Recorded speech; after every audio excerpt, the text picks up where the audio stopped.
एक बार आप इस पत्थर को देखो।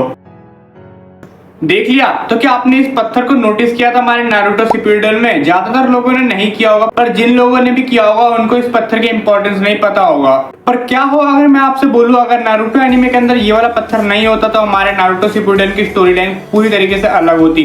ना फोर्थ ग्रेट निंजा वॉर होता, ना हमारे रीन मरती, ना ही हमारा मादरा ईविल बनता। तो क्या आप मेरी बातों को यकीन करेंगे? ये छोटा सा पत्थर काफी बड़ा मेजर रोल प्ले करता है हमारे नारुतो एनीमे के अंदर। तो आज की इस वाली वीडियो में हम इसी पत्थर के बारे में जानने वाले हैं, इसकी पावर एंड ये पत्थर क्या है, कहां पर रहता है एंड ये इतना ज्यादा मिस्टीरियस क्यों है हमारे नारुतो एनीमे के अंदर। तो बिना टाइम वेस्ट करे स्टार्ट करते हैं अपनी वीडियो को। इस पत्थर को इन्वेंट किया था हमारे ओटासुकी हागोरोमो ने, और ये पत्थर कोई नॉर्मल पत्थर नहीं है, इसको हागोरोमो ने अपने चाकरा को यूज करके बनाया था।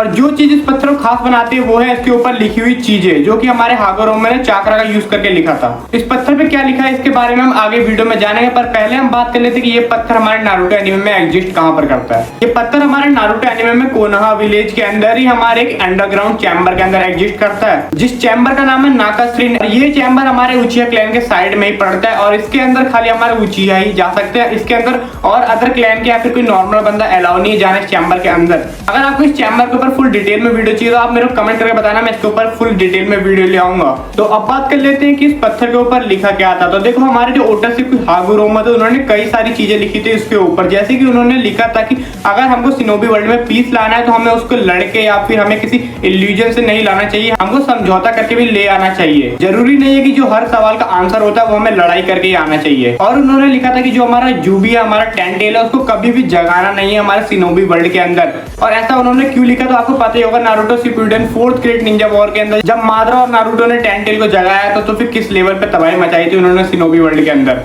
और इसमें ये भी लिखा था कि कभी हमें इनफाइनाइट त्सुकियोमी को कंप्लीट नहीं करना चाहिए, बिकॉज आपको पता है इनफाइनाइट त्सुकियोमी को कंप्लीट करना इक्वल टू हमारे काग्या को वापस लाना।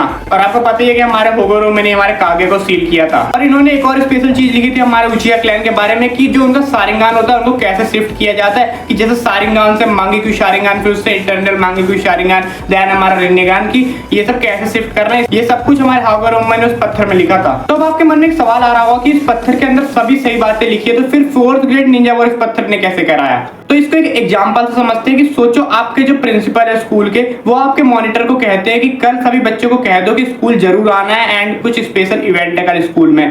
पर आपका जो क्लास मॉनिटर है वो क्लास में आता है और सभी बच्चों को कहता है कि कल स्कूल की छुट्टी है, किसी भी बच्चों को नहीं आना है स्कूल। तो कुछ ऐसा ही हुआ था हमारे इस पत्थर के साथ भी। जो हमारा ब्लैक जुत्सु था उसने इस पत्थर के साथ, जिसपे हागोरोमो ने सही सही चीजें लिखी थी, उसके अंदर छेड़छाड़ कर देता है। ब्लैक जुत्सु ऐसा क्यों कर पाया? बिकॉज जो हमारा ब्लैक जुत्सु है वो कोई शरीर नहीं है, वो काग्या का ही एक चाकरा है और उसके ऊपर लिखी हुई चीजें भी चाकरा से लिखी गई थी। इसलिए हमारा ब्लैक जुत्सु भी उसके ऊपर चीजों को मिटा पाया एंड उनके साथ छेड़छाड़ कर पाया। ब्लैक जुत्सु का फंडा सिंपल था कि उसको बस इनफाइनाइट त्सुकियोमी मादरा से कंप्लीट करवाना था एंड हमारी काग्या को जिंदा करना था। और उसने उस पत्थर में छेड़छाड़ करके वो सब चीज लिख दी जो हमारा हागोरोमो नहीं चाहता था, जैसे कि अगर आपको वर्ल्ड में शांति चाहिए तो आपको इनफाइनाइट त्सुकियोमी को कंप्लीट करना पड़ेगा, और अगर आपको शिनोबी वर्ल्ड में पीस चाहिए तो आपको पावर की जरूरत पड़ेगी, आपको शांत नहीं बैठना चाहिए, और अगर आपको पावर चाहिए तो आपको टेंटेल को जिंदा करना पड़ेगा।